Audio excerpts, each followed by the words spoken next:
Because people are struggling to keep up with their actions. They're using spreadsheets, they've got a lot of due dates, they've got a lot of maintenance, things coming up, and it's a lot to keep track of. There's a lot of dates for NERC compliance. And our action tracking tool is simple, it organizes all of it.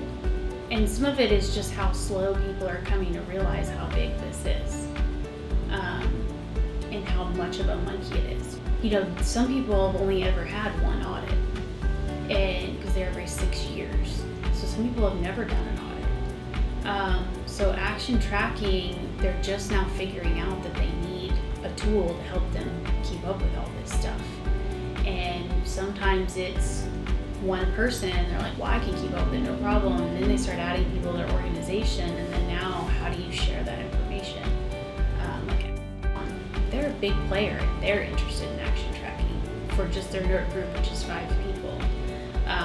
We've got a couple of proposals in on it for several other folks, and that seems to be like people just need a simplistic action tracking tool to keep up with all these compliance dates.